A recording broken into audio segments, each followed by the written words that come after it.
Vamos dar início à sessão de hoje. Muito bom dia a todos e a todas. Sejam muito bem-vindos ao nosso webinar de hoje. Este webinar está incluído na série de webinars sobre o essencial da proteção de dados em projetos de investigação.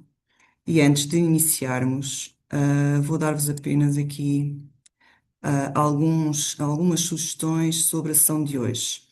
Tem uma duração prevista de 1 hora. Aconselhamos que usem o chat ou Q&A para deixarem as vossas questões, ou podem também levantar a mão para que seja ativado o vosso microfone. A apresentação e a respectiva gravação serão disponibilizadas no final da sessão. Após a apresentação do nosso orador convidado de hoje, vamos ter um momento para discussão de perguntas e respostas.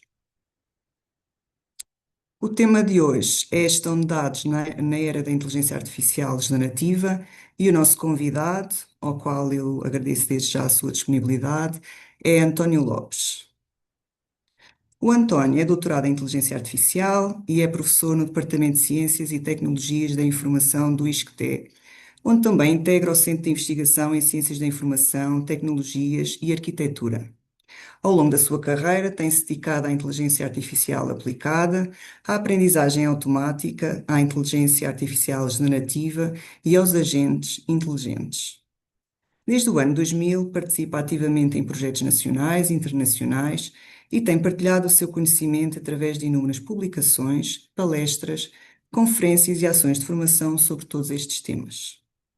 Além disso, desde 2015, desempenha o cargo de diretor dos Serviços de Desenvolvimento de Sistemas de Informação do ISCTE, liderando a equipa responsável pelos sistemas de informação da instituição. É, portanto, um privilégio tê-lo connosco aqui hoje, mas antes de passar a palavra ao António, referir muito sucintamente que estes webinars fazem parte do roteiro de formação do projeto ReData. Dizer-vos também que amanhã vai ter lugar mais uma sessão, à mesma hora, desta vez dedicada ao tema de uma ferramenta, que é o Amnésia, para fazer a anonimização de dados de investigação, ao qual desde já vos convido todos também a participar. Como eu vos estava a dizer, esta série de webinars integra o roteiro de formação do projeto ReData.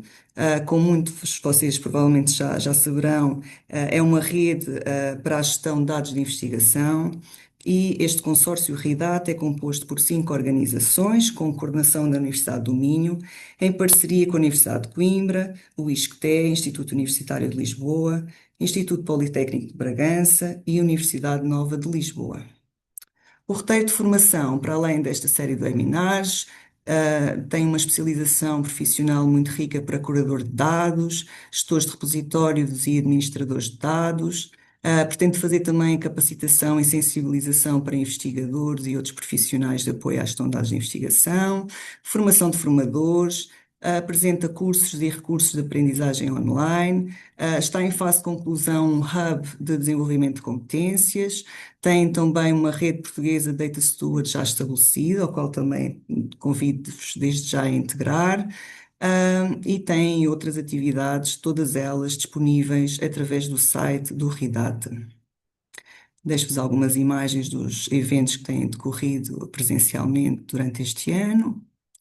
Aqui há alguns números, portanto, das 15 ações de formação, os 16 webinars vão ter acessível também 2 cursos online.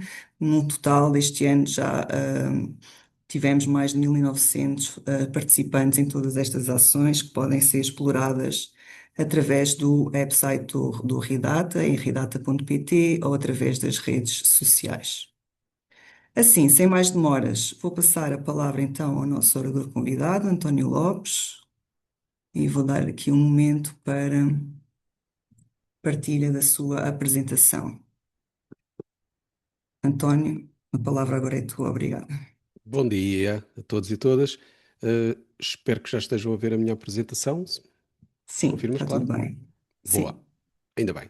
Muito obrigado então pelo convite. É um gosto enorme poder estar aqui para vos divulgar estas informações sobre esta temática, que realmente é também das que, no contexto daquilo que é o meu trabalho de promover também o uso da IA generativa, e do uso responsável e ético que deve ser essa utilização da IA generativa, esta temática tem também este ponto particular que eu acho que é de facto relevante e que nós temos sempre que considerar, nomeadamente na perspectiva daquilo que é a gestão dos nossos dados de investigação.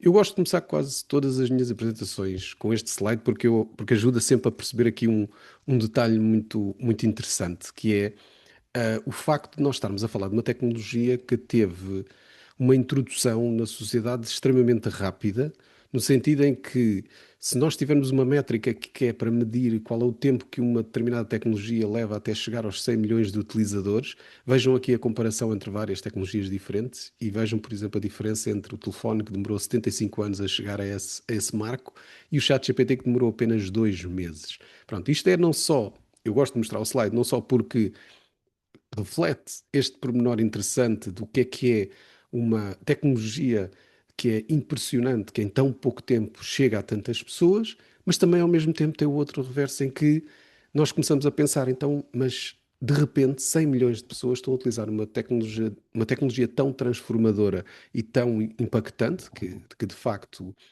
isto introduziu aqui um completo novo paradigma de interação com ferramentas, que faz com que nós também tenhamos que pensar quais são as consequências que advêm disso. Porquê?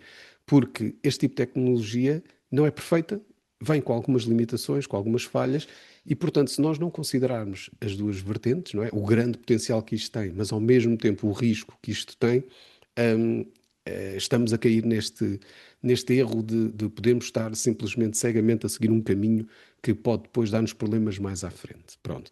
E esta ambiguidade vocês vão ver que continua durante a apresentação toda. Portanto, eu vou andar sempre aqui na fronteira entre o entusiasmo e a preocupação, porque eu reconheço que há potencial nestas coisas, nestas ferramentas, mas ao mesmo tempo sei que há muitos riscos e algumas limitações e que, portanto, vocês também próprios devem sempre manter esta balança do vosso lado, em que consideram sempre as duas coisas e não tentem pender para um dos lados. Não sejam demasiado negativos sobre a tecnologia, mas também não vale a pena ser demasiado positivos ou entusiastas sobre a tecnologia quando ela de facto tem falhas e limitações. E hoje, em particular, falamos deste aspecto, não é? De como é que a IA generativa pode, de alguma forma, estar a ligar, portanto, com a componente da gestão de dados de investigação. Ora bem, portanto, eu vou começar por explicar algumas das partes boas, não é? Portanto, a parte de como a IA generativa pode ser usada como uma espécie de parceira no processo científico e, portanto, esta é a primeira perspectiva do lado dos investigadores. Por exemplo, este resumo assim um conjunto de recomendações que eu dou quando também dou o seminário de especialização aos docentes e investigadores. Isto é para explicar-lhes qual é a melhor forma ou as formas adequadas e responsáveis de usar estas ferramentas no processo científico. Por exemplo, no contexto da ideia, quando estamos a gerar ideias, estas ferramentas são de facto muito interessantes como parceiro de brainstorm, mas não só. O facto de nós podermos manipular a personalidade do modelo quando estamos a conversar com ele, pedindo, por exemplo, olha, assume esta personalidade ou desempenha este papel, isso faz com que estas ferramentas sejam muito boas como parceiro de brainstorm. E, por exemplo, podemos dizer, eu quero que hajas agora como advogado do diabo, que te permita exatamente contrariar as minhas ideias ou tentar perceber onde é que há falhas nessas ideias. Portanto, nós temos aqui um potencial enorme de usar estas ferramentas como aquele colega ou que concorda ou que discorda connosco e que, portanto, pode ajudar a construir melhor essas ideias. Já para não falar nas ferramentas que existem do lado da revisão da literatura, temos ferramentas tão poderosas como o Elicit, que de facto é uma ferramenta incrível para ajudar a pesquisar literatura científica que pode ser útil para uma determinada temática, ajuda-nos a estruturar imenso essa forma de obter essa informação, organizá-la por tabelas, relatórios, permite-nos editar os critérios. Depois temos o Notebook LM, uma ferramenta também extraordinária que nos permite sintetizar informação de múltiplas fontes numa única base de conhecimento e depois trabalhar essa base de conhecimento de forma multimodal, isto é, produzir vídeos, produzir podcasts, produzir documentos, produzir mind maps. Aquilo é extremamente interessante na forma como nos ajuda a tornar um manancial, uma base de conhecimento grande num processo relativamente fácil de agregar informação. Depois apresento-vos aqui um estudo de caso interessante que tem a ver com a parte da geração de hipóteses. Quando se pensa se estes modelos podem não ou não ser efetivamente criativos, é engraçado um teste que se fez em que se pediu ao GPT-4 para gerar um conjunto de hipóteses científicas que se, que se pedisse, que pudessem ser plausíveis. Depois pediu-se a mesma tarefa a humanos e pegaram-se nas várias hipóteses geradas e depois usou-se um outro grupo de especialistas para fazer a análise sobre essas hipóteses, de forma cega. Portanto, eles não sabiam quem é que estavam a avaliar. E o engraçado é que foi que o GPT foi, no fundo, considerado como melhor gerador de hipóteses, ou gerou hipóteses com maior qualidade um, relativamente àquelas que os humanos criaram, o que mostra que eles, de certa forma, têm esta capacidade de produzir conteúdos, de certa forma, interessantes e equivalentes e até às vezes melhores que os humanos. Portanto, há esse potencial e podemos sempre aproveitar isso. Também, do ponto de vista da análise de dados, é interessante ver ferramentas como o Julius AI, que geram código em R e em Python e que ajudam-nos a fazer uma espécie de conversa com datasets, ou seja, isto democratiza um pouco o acesso à possibilidade de fazer-se análise de dados, que é algo que nem toda a gente tem os conhecimentos necessários para trabalhar com linguagens de programação e que, portanto, consegue assim obter esse acesso a ferramentas interessantes que só através da conversa com língua natural consegue fazer uma análise de dados de datasets quantitativos. E, finalmente, todos, imagino, também conheçam ferramentas como o Grammarly, que permitem, ou facilitam, pelo menos, algumas das partes da escrita científica, como, por exemplo, melhorar a argumentação ou o tom com que queremos dizer algumas coisas, e como esta, existem muitas outras ferramentas que nos ajudam nesta parte. Depois também temos a perspectiva da forma como a IA também pode ajudar a potenciar a infraestrutura de ciência. Isto é, um, nós vemos que acabam por começar a surgir imensos projetos diferentes e iniciativas diferentes que apostam nesta questão de utilizar a IA para, de alguma forma, melhorar os processos que já existem naturalmente e que são normalmente feitos de forma manual. Veja-se o exemplo da questão da anotação assistida por IA, isto é, há, há projetos que já usam modelos de linguagem para analisar as publicações e depois aí conseguem extrair informação relevante, nomeadamente ou gerar novos metadados que possam ser relevantes, ou então anotar essas publicações com informação que pode ser útil. Por exemplo, este sistema do IMBI, da Universidade de Freiburg, na Alemanha, eles usam LLMs para fazer análise de literatura, inferência de esquemas e até a detecção automática de datasets quando são referidos em artigos, por exemplo. É algo que normalmente é mais difícil de apanhar e conseguir deixar fazer esta ligação, que também, de certa forma, entra aqui neste campo do segundo ponto, que é o enriquecimento de knowledge graphs, no sentido em que nós podemos efetivamente utilizar estes algoritmos de machine learning para enriquecer e ajudar a interligar registros de investigação. Isto porquê? Porque nós podemos, por exemplo, extrair os datasets, extrair entidades, tentar perceber onde é que há ambiguidades, tentar perceber onde é que há relações que podemos estabelecer entre um output e outro, ok? Isto é algo que, por exemplo, o OpenAI já anda a fazer quando está, por exemplo, a extrair e a validar os ORCIDs das pessoas que aparecem no OpenAI Graph, quando começam a fazer classificação automática de áreas científicas, quando começam a mapear redes de citações. Portanto, tudo isto é a possibilidade de ajudar a enriquecer os knowledge graphs que existem nestes contextos científicos, melhor, e que ficam mais ricos e melhores com a utilização da IA. E depois temos esta outra perspectiva, também um pouco como eu já estava a dizer há bocado, a facilidade com que agora temos de explorar dados estruturados. Por exemplo, a ideia de se existirem estes assistentes de AI e chatbots que basicamente, através de linguagem natural, não é, no normal português ou inglês ou com outra língua que for, consiga ser traduzido em queries complexas, através de código, que basicamente permite-nos interagir com dados sem que a gente tenha que ter esses conhecimentos técnicos, que é algo que está a ser feito, por exemplo, neste caso, no exemplo do projeto Grafia, que efetivamente também desenvolver um chatbot que ajuda a interrogar um knowledge graph bastante complexo de dados, basicamente só através de linguagem natural, e é essa a grande vantagem que se retira daqui. Agora, temos obviamente, como eu dizia, a parte um pouco mais negativa. Começam a surgir aqui alguns desafios que nós temos sempre que ter em conta e que nunca nos podemos esquecer. Portanto, Primeiro de tudo, esta questão de pensarmos sobre a parte da privacidade.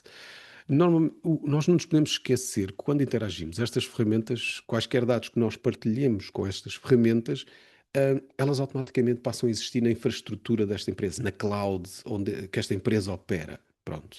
E a verdade é que depois estas empresas podem usar estes dados como quiserem, nomeadamente para treinar futuros modelos daí para a frente. E o que é que acontece se estes dados forem sensíveis ou privados? Aqui temos um real problema, porque isto entra na infraestrutura dessa empresa, temos logo um primeiro problema evidente, que é, se acontece um ataque a essa empresa, portanto, toda essa informação sensível pode vir cá por fora, para um hacker qualquer, e depois venderem essa informação, e pronto, e os nossos dados sensíveis ou privados já foram. Mas vamos imaginar que ainda não é esse o problema. Estas empresas decidem usar isto para treinar futuros modelos de IA. A seguir, há também já investigadores que perceberam que é possível, através da interação engenhosa com os modelos, que é possível extrair dados hum, com os quais eles foram treinados. O que significa que aqueles dados sensíveis e privados que nós fornecemos a estes sistemas que foram usados para treinar modelos futuros, no futuro poderão constar de um modelo de IA que for desenvolvido por esta empresa. E, portanto, estamos a falar aqui de um verdadeiro potencial problema de privacidade e segurança que tem que ser considerado e que nunca pode ser esquecido. Depois temos esta questão, que isto também é falado, eu parece que em qualquer conferência ou evento que a gente vai, em que há malta que trabalha em repositórios institucionais, estão sempre a dizer que o repositório está a ser atacado por estes bots que tentam aceder ao nosso repositório para obter esta informação, que para eles é obviamente muito útil, não é? Porque eles usam esta informação para treinar modelos de inteligência artificial e, portanto, estes repositórios que foram concebidos para basicamente para serem acedidos por humanos, para a gente difundir o nosso conhecimento e para permitir esta reutilização de dados, a verdade é que depois são vítimas destes bots que estão aqui a extrair estas quantidades enormes de dados sem qualquer consentimento, não é? E basicamente fazem isto, pior ainda, que é, não há cá crédito nenhum, porque eles depois usam estes dados, treinam os modelos e nunca dizem a ninguém de onde é que vieram os dados, não há ali nenhum crédito passado para as instituições, não há nenhum contexto, não há nada que venha de benéfico de volta para as comunidades. Na verdade, o que é que acontece depois? Quem usa estes produtos, na verdade, nunca está a contribuir para aquilo que foi o trabalho que foi desenvolvido por estas partes. E, portanto, todo o valor que é gerado aqui por se samparcar este conhecimento e utilizá-lo, reverte totalmente e a favor destas empresas que gerem estes sistemas proprietários e que ainda por cima estão fechados, não é? E, portanto, não há aqui uma grande possibilidade de nós capitalizarmos naquilo que é a geração do nosso conhecimento e a forma como ele é utilizado. E depois há outros aspectos ainda piores. Eu não sei se vocês tinham noção disto, mas nós somos regidos pelo RGPD e temos princípios fundamentais dentro dessa regulamentação, em coisas como proteção de dados, minimização de dados, limitação da finalidade, consentimento, etc.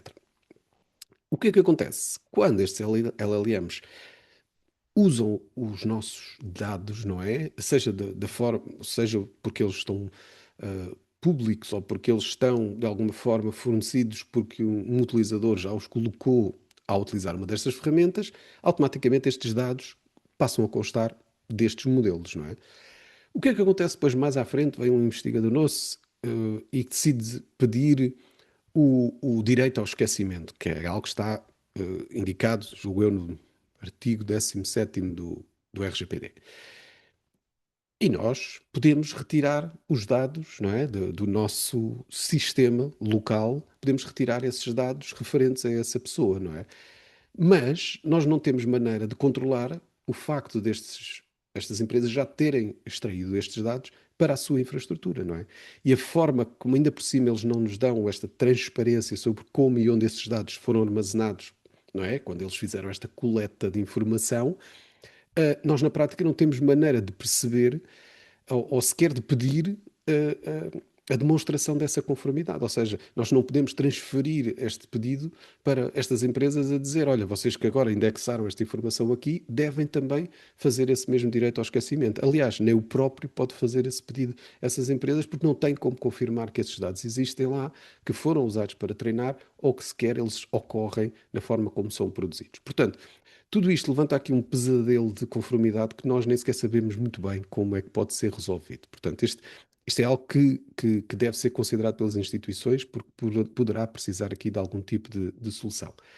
E depois temos também outros tipos de riscos, nomeadamente éticos.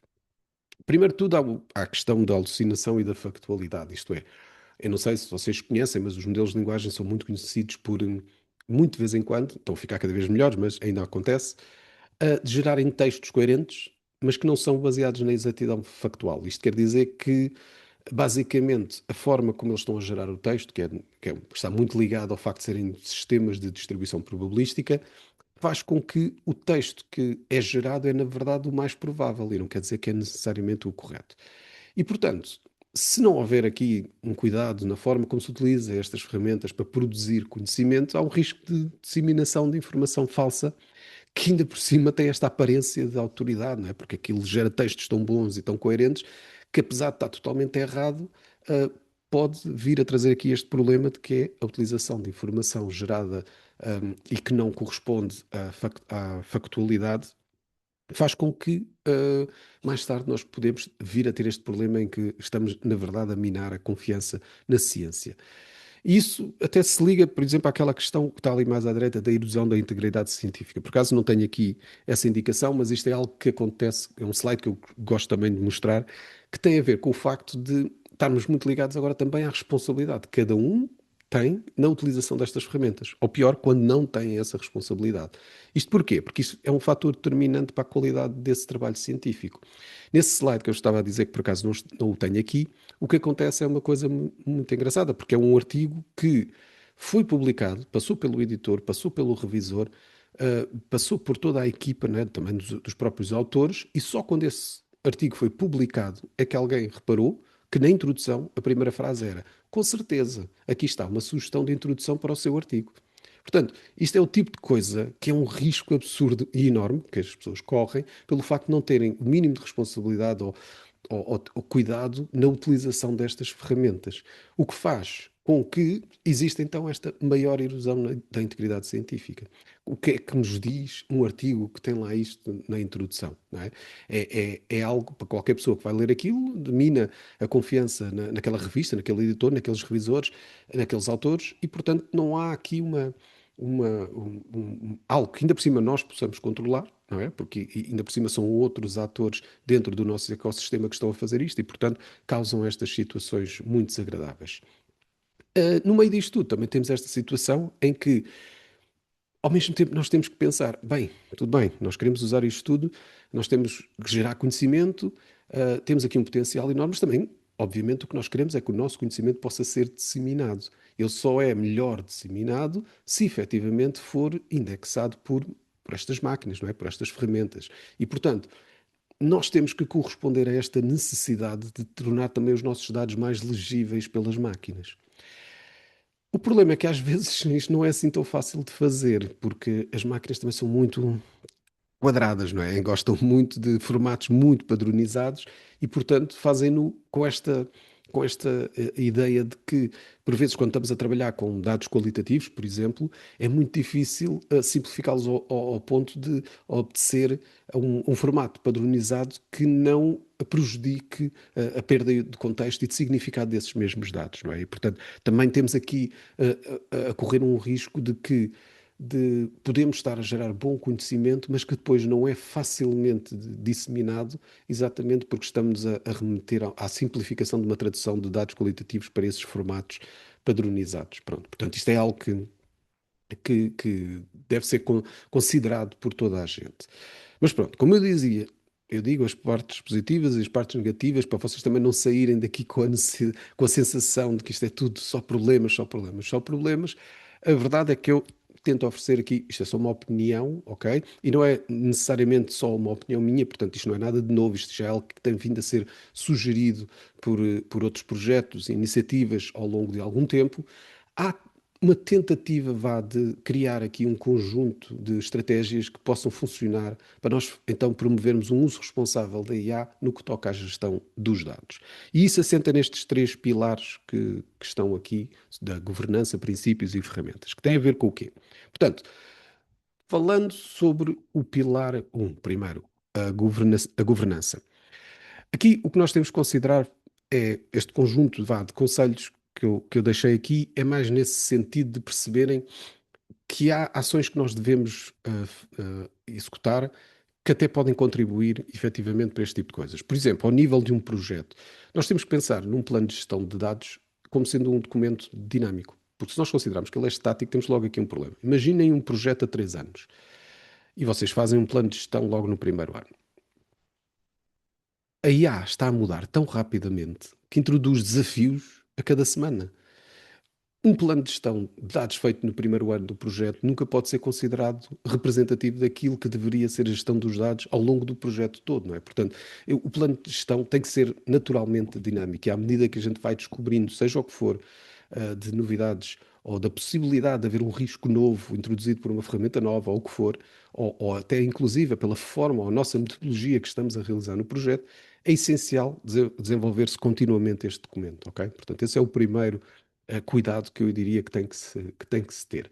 Depois é também muito importante definir papéis e responsabilidades claras, no sentido em que nós temos que perceber sempre quem é que são os responsáveis pelo tratamento dos dados, quem é que efetivamente opera esses dados, quais são as suas responsabilidades e, essencialmente, perceber também a questão dos subcontratantes. Nunca esquecer esta parte, porque, principalmente se estes subcontratantes estiverem num contexto geográfico diferente do nosso, a influência relativamente ao RGPD, então, tem outras implicações e, portanto, é essencial termos este trabalho para garantir que os papéis e as responsabilidades de cada um ficam muito bem definidas. A ideia também de se implementar políticas internas é essencial, não é? Porque eu acho que o que acontece também muito hoje em dia é ainda esta coisa de andarmos todos aqui aos papéis sem saber muito bem o que fazer, não é? E estamos à espera que alguém nos diga, que alguém estabeleça aqui um conjunto de diretrizes claras, não é? Sobre que ferramentas é que podemos usar. O que é efetivamente proibido? O que é que requer mesmo necessidade de revisão humana, não é? Por exemplo, as instituições, apercebendo-se deste perigo, devem logo proibir, à partida, a inserção de dados pessoais ou confidenciais em qualquer ferramenta destas de IA que depois vai absorver esses dados de formas desconhecidas, não é? Portanto, isto é algo que nós não podemos admitir e, portanto, deveria haver logo à partida este conjunto de diretrizes e se não houver, as pessoas estão a trabalhar no vazio, não é? Portanto, isto é complicado. Por outro lado, isto implica também nós fazermos uma avaliação clara do que é que são os nossos fornecedores, não é? Estamos a usar estas ferramentas. Agora, se nós não olhamos, por exemplo, qual é a origem dos dados dos treinos que eles fizeram aos modelos, como é que eles têm políticas ou não de retenção daquilo que são os nossos prompts, não é? Será que eles têm algum tipo de cláusula lá nos termos e condições que diz se eles são ou não os detentores dos direitos sobre os outputs que são gerados? Então, mas se esses outputs forem gerados com base naquilo que são os nossos prompts ou os dados que nós lhes damos, estamos nós a perder direitos sobre a qualidade daquilo que é produzido? Estão a ver? Portanto, isto é um desafio enorme e, portanto, isto deveria fazer parte do processo de decisão de escolha destas ferramentas. Ou seja, nós só já devíamos estar a escolher as ferramentas adequadas que, de certa forma, nos protegessem em relação a alguns destes problemas. Ok? Portanto, é essencial mesmo que isto também seja tido em conta. Sobre o segundo pilar, questões de princípios, pronto. Isto bate um pouco naquela ideia que eu estava a falar há bocado, não é? Apesar de parece que nós estamos aqui numa guerra com a IA, mas não, na verdade nós temos aqui numa, como é que se chama aquela coisa em que se vive em conjunto, dois animais que vivem em conjunto, agora não me lembro do nome, e que um depende do outro, ao mesmo tempo que o outro depende de si próprio. Portanto, isto, a ideia de que nós trabalhamos em conjunto, temos que garantir que também, de certa forma, estamos a simbiose. Ainda bem que alguém escreveu aqui no chat, é isso mesmo, uma simbiose. E nessa simbiose é preciso procurar que nós também, de certa forma, garantimos que tenham acesso adequado ao nosso conhecimento, mas ao mesmo tempo que nós não sejamos tomados aqui como patos, não é? E que nos deixamos levar os nossos dados sem ter nada em troca, não é? E, portanto, isto também, como eu dizia, já é algo que já tem vindo a sofrer aqui algumas iniciativas e propostas, nomeadamente esta ideia de se mudar o termo FAIR para FAIR-R ou FAIR elevado ao quadrado, tem a ver mais com a questão de tentar perceber como é que nós podemos mudar estes princípios para que estejamos mais prontos para esta era da IA. Ou seja, nós não temos só que preocupar nesta ideia, não é? É importante, obviamente, que os dados sejam reutilizáveis, que sejam acessíveis, que sejam interoperáveis. Tudo isso é importante. A verdade é essa. Mas nós temos também, para além disso, que pensar nestas outras questões. Nós devíamos ter licenças bem claras sobre a forma como os nossos dados são usados. Por exemplo, para não impedir que seja legível por máquinas, mas ao mesmo tempo que, ao estarem legíveis ou prontos para serem usados para treino de modelos de IA, que nós também tenhamos algum tipo de retorno, não é? E, portanto, é essencial explorar-se estes novos modelos de partilha que são mais sofisticados, vá, que tentam equilibrar esta abertura entre protegermos os dados, mas ao mesmo tempo também facilitarmos o acesso aos dados. E, portanto, há aqui estas modalidades, nomeadamente ao nível da abertura condicional, em que se pretende que os dados e os modelos sejam abertos apenas sob condições bem definidas, por exemplo, podemos dizer não é permitido para um uso não comercial, ao contrário, é só para usos não comerciais, ou obrigações de partilha igual, isto é, se queres os meus dados, tens que me dar também dados, coisas assim deste género. Ou então, por exemplo, proteger os dados através de uma comunidade que depois decide coletivamente quem pode aceder aos dados e sob que termos, não é? A ideia também de que se os modelos querem acesso aos dados, então têm que dar algo de volta. E é verdade que eles podem não ter dados, mas podem, por exemplo, usar o benefício para gerar documentação que seja útil para representar os dados, não é? Ou então, simplesmente a gente perceber que há a possibilidade de ganhar dinheiro com estas coisas e financiar alguma da investigação. Querem aceder aos dados? Então acedam, mas paguem um X por cada vez que o fazem, porque de certa forma vocês também estão a impactar a nossa infraestrutura e, portanto, queremos que, de certa forma, isso contribua também para a parte boa do nosso trabalho de investigação. Isto já acontece com produtos como, por exemplo, com a Cloudflare avançou em que é o Pay per Crawl, que basicamente o que diz é que protege a nossa infraestrutura com essa barreira e se vocês quiserem ultrapassar esta barreira, têm que pagar para aceder então aos nossos dados. Pronto, e esse tipo de iniciativas pode ser que seja uma resposta para este tipo de situação e, portanto, nós devemos apostar muito bem nestes princípios que regem a forma como nós vamos operacionalizar os princípios FAIR para esta para a era da IA. Portanto, só falta aqui este pilar das ferramentas e isto tem a ver com o quê? Peço desculpa. Hum, é que isto, a governança e os princípios são importantes, não é? E precisam de ser implementados de uma certa maneira que é, nós temos que garantir que as arquiteturas tecnológicas que nós usamos também sejam efetivamente as adequadas, ok? Mas que ao mesmo tempo nós temos que ter a certeza que temos que prevenir os riscos inerentes aos modelos de IA. E aqui sobre as ferramentas eu podia falar de imensas coisas diferentes. Mas quando eu digo aqui as ferramentas, estou a falar numa questão que é, nós temos que tentar informar todos os nossos utilizadores, investigadores, o que for, sobre a melhor forma de utilizarem estas ferramentas. Ok? Por outro lado, nós às vezes também queremos implementar as nossas próprias iniciativas, queremos montar os nossos chatbots, queremos montar o nosso sistema de classificação automática, etc. E, portanto, é preciso perceber quais é que são as ferramentas essenciais ou adequadas ou responsáveis ou éticas que podemos utilizar, ok? E eu só hoje, não, obviamente não poderia falar aqui de todo o tipo de ferramentas, vou só dar aqui um exemplo muito particular que tem a ver com uma arquitetura que se chama RAG, que quer dizer aquilo Retrieval Augmented Generation, que no fundo representa uma possibilidade de se montar sistemas que, de certa forma, fundamentam as suas respostas em fontes que são verificáveis. O que é que isto quer dizer?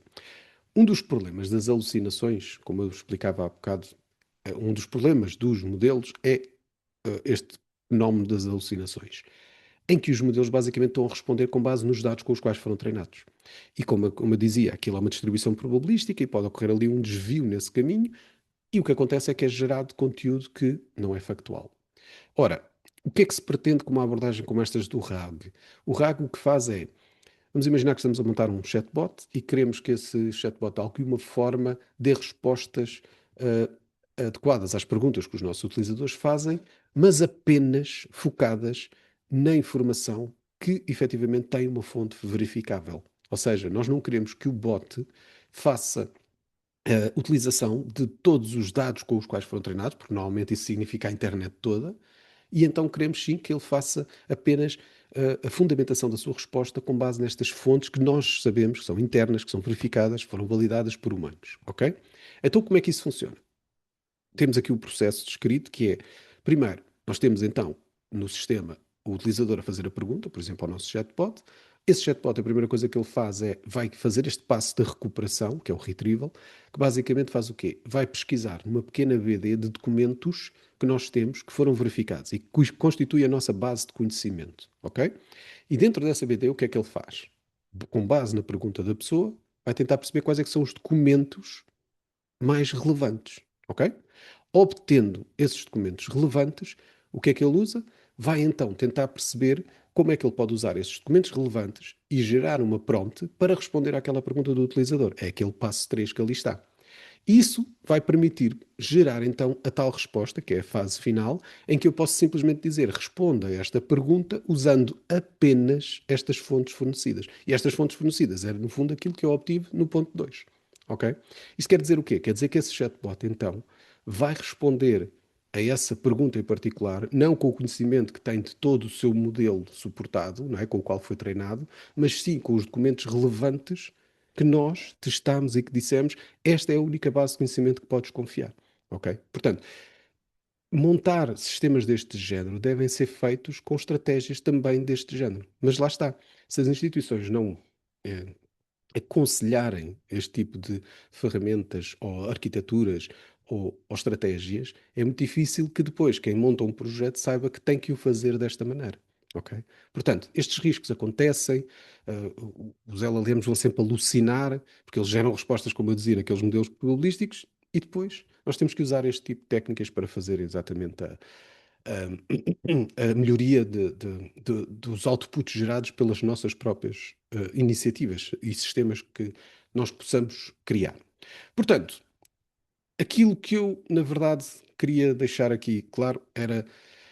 Eu construí aqui mais ou menos esta checklist, vá, e está ali entre parênteses ideal, no sentido em que vocês não têm que sentir, ai, já devíamos, porque é que eu não tenho aqui isto, não tenho os cheques aqui todos. Isso significa que a minha instituição está muito mal. Não, isto aqui é mesmo o ideal dos ideais, ok?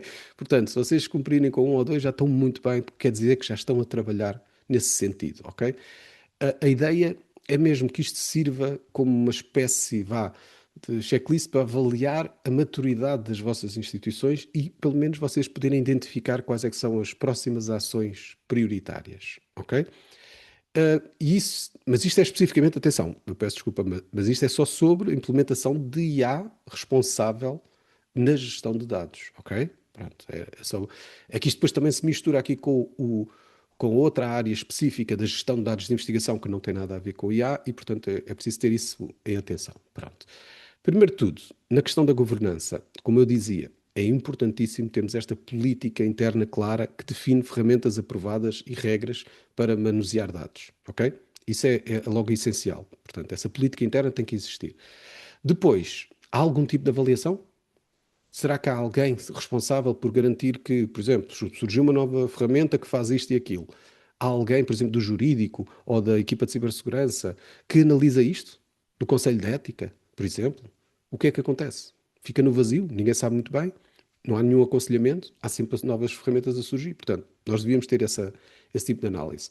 Depois, há equipa que está definida especificamente para se perceber e aconselhar sobre o tratamento de dados e sobre a supervisão do uso de IA? Também é algo que deve ser preocupante, se não existir nada deste género. Depois, na área dos princípios, pensarem muito bem sobre as questões de licenciamento. Isto tem a ver com a tal história que eu dizia, não é? Se nós colocamos os nossos dados disponíveis, temos que pensar também qual é a licença com que os queremos disponibilizar. E isso é algo que tem que ser considerado, e já vou dar depois aqui uma pista mais à frente. Hum, Formação é essencial. Portanto, se vocês não formarem os vossos investigadores, o que pode ocorrer é exatamente isto: é eles não saberem sequer que existem estes problemas, não sabem sequer quais são as boas práticas e andam aqui de forma quase acidental a causar estes problemas para a própria instituição porque não percebem os riscos e os vários problemas e limitações que estas ferramentas têm. Portanto, essa formação é essencial.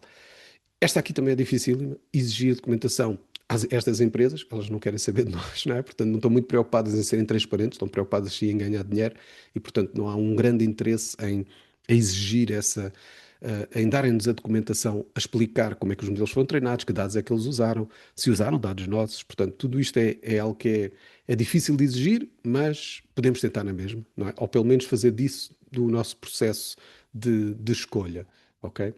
Do lado das ferramentas, portanto, como eu dizia, assumindo que há alguém que faz esta avaliação e valida quais é que são as ferramentas que são seguras, ou então explorarmos outras vertentes, como por exemplo usar LLMs de forma local na nossa própria infraestrutura, que ainda que seja algo que não é fácil porque é preciso dinheiro e equipas técnicas, um, é algo que pode também ajudar a lidar, por exemplo, com trabalhos de investigação com dados sensíveis e privados, ok? Estamos a ideia de se implementar arquiteturas adequadas, como esta do REG que eu estava a dizer, para garantir que as respostas são mais verificáveis, não é? Este tipo de coisas é algo que tem que vir desse aconselhamento. E depois garantir que, na prática, os humanos não saem deste processo, ok? Portanto, é essencial que, apesar de termos isto, garantimos que estão sempre a ser revistos por humanos. Há aqui um controle adequado para garantir que os resultados, se foram de facto validados e que se houve problemas, que nós conseguimos voltar atrás e corrigir o treino desses nossos sistemas. Portanto, tudo isto são processos que devemos ter em conta, ok?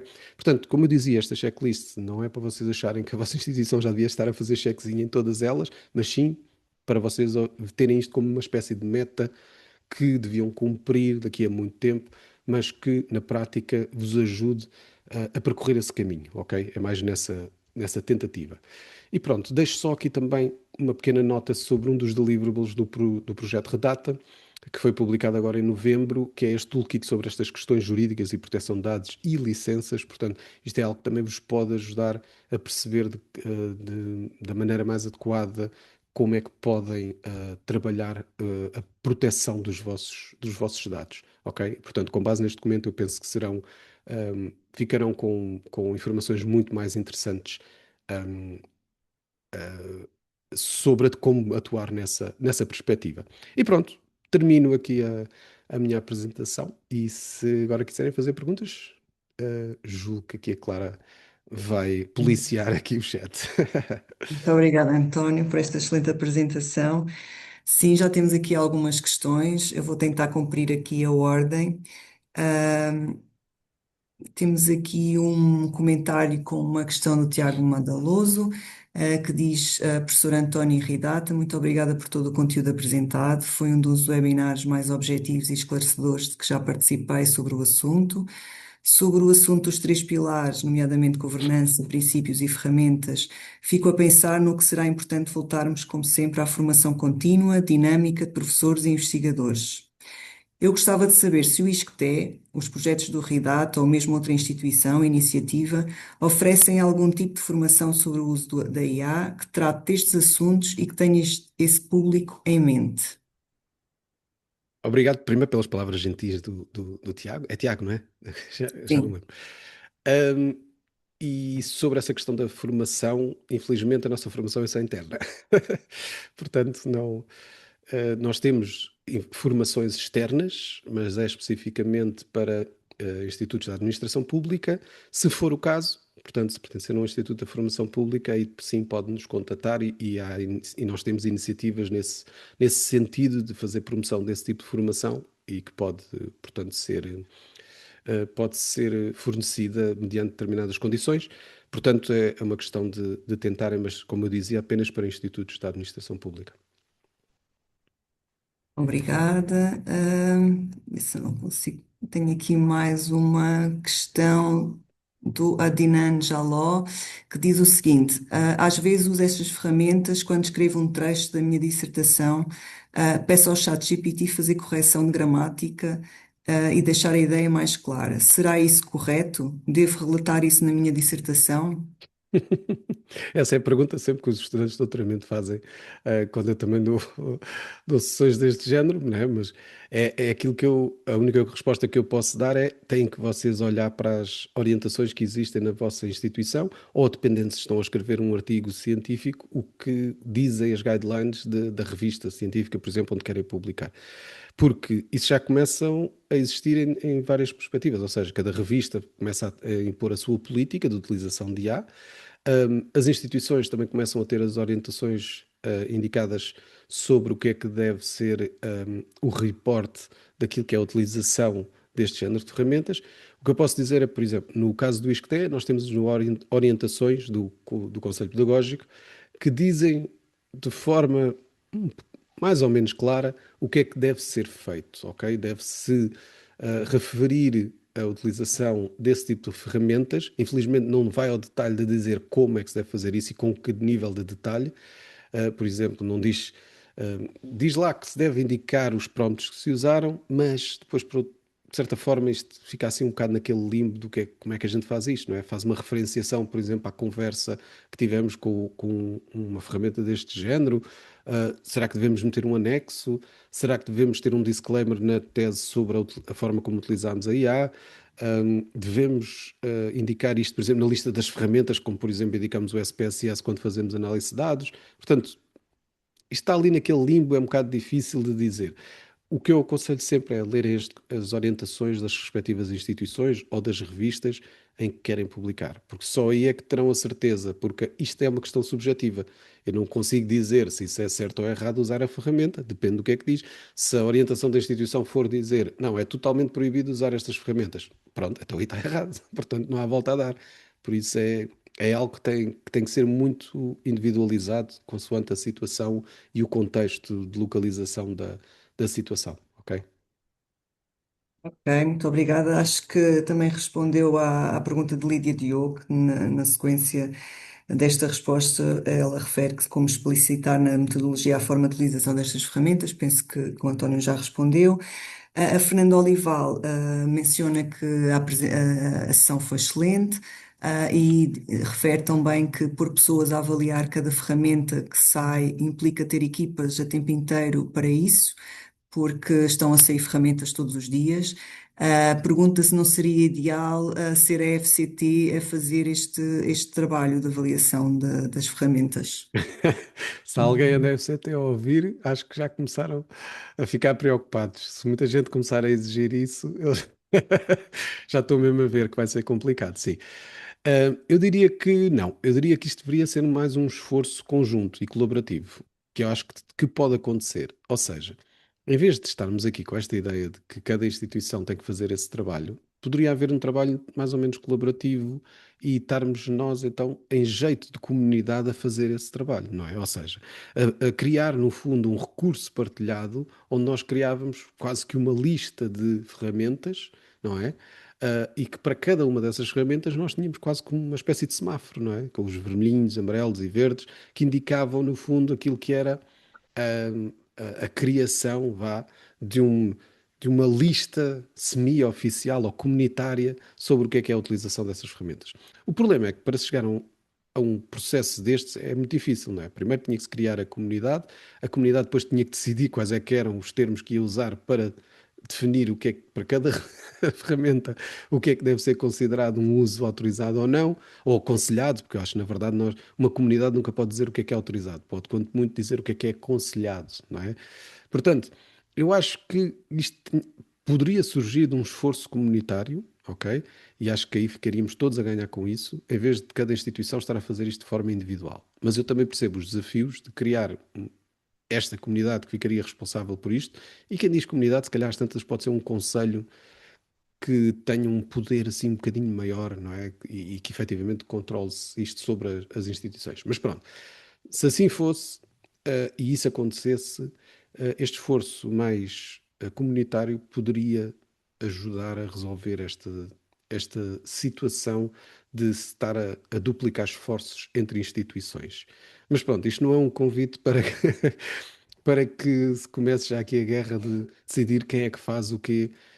Eu acho que nestas coisas tem que se começar com conversas, com brainstorms, discussões, os eventos que vão acontecendo são uma boa oportunidade para se conversar sobre isto e perceber como é que se pode criar este tipo de comunidade. E, portanto, a ver se com isso fazemos. E à medida que as instituições também, agora vai acontecendo, muitas instituições vão publicando documentos de orientações e isso tudo, também se pode fazer essa recolha, não é, desses vários documentos e começar a perceber se às tantas temos aqui um padrão, não é? E se existir já esse padrão, também já temos uma base interessante para, pronto, para fazer essa linha clara e orientadora que possa servir para todas as instituições.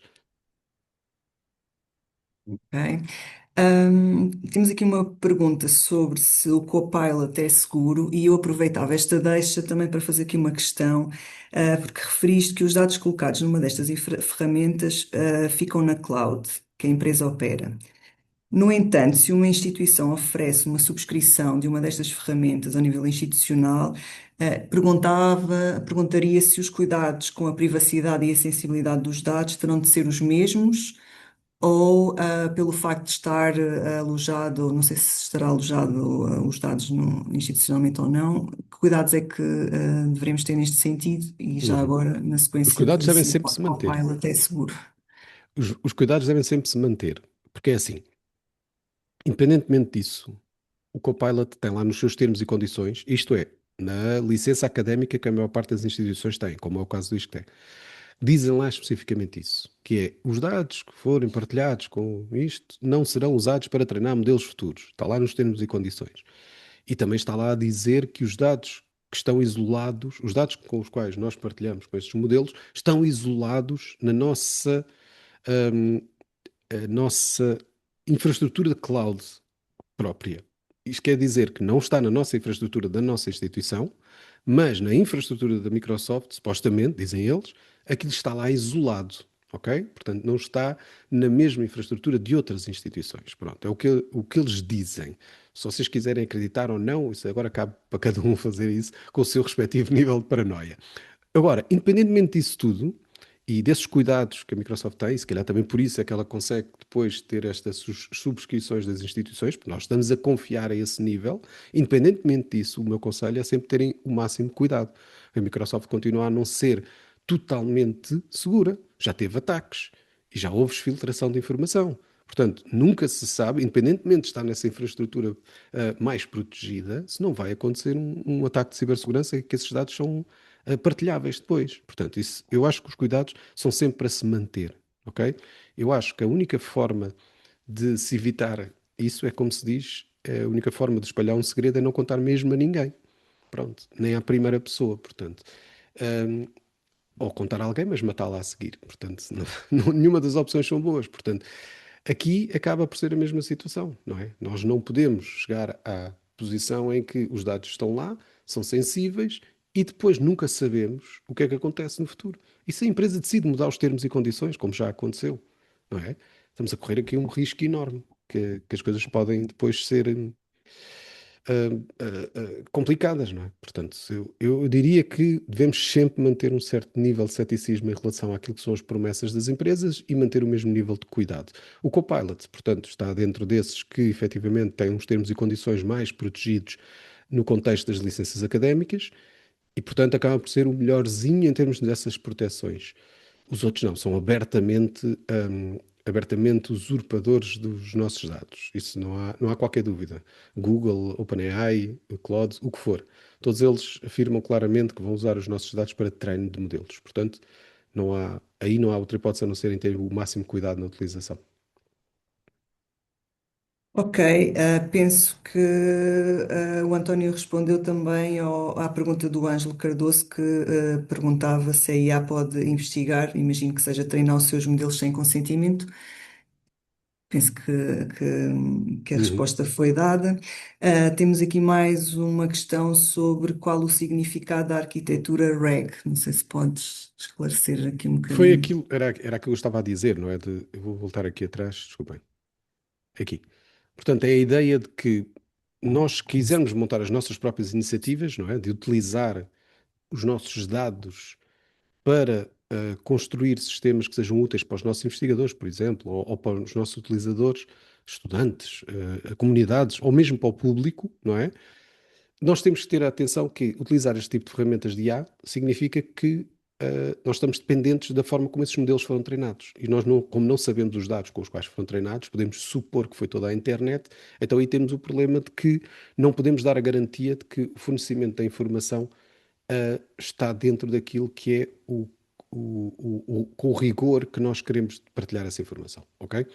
Portanto, aquilo que nós podemos fazer é fundamentar as respostas que nós damos baseadas nas fontes que nós confiamos, ou seja, nos nossos dados, naqueles que nós validamos, ok? Os nossos documentos internos, por exemplo. E o exemplo que eu estava a dar aqui tinha a ver com isso.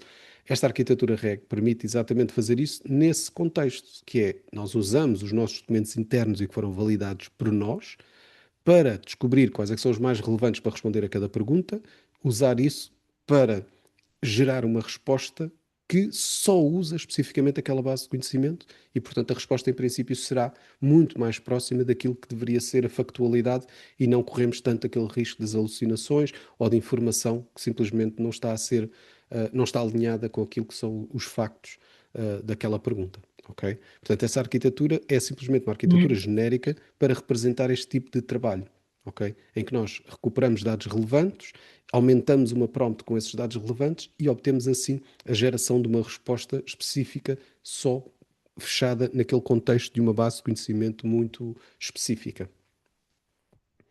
Ok, muito obrigada. Eu acho que conseguimos responder a todas as questões. Não sei se eventualmente E até há uma ah, hora, espetáculo. teremos mais alguém que queira colocar mais alguma questão, aproveitar a oportunidade. Não havendo, a apresentação vai estar disponível junto com a gravação, no final desta sessão. Agradecer uma vez mais ao António Lopes pela sua disponibilidade e pela excelente apresentação. E vemo-nos amanhã no próximo webinar sobre anonimização de dados. Muito obrigada a todos e até breve. Obrigado. Obrigada.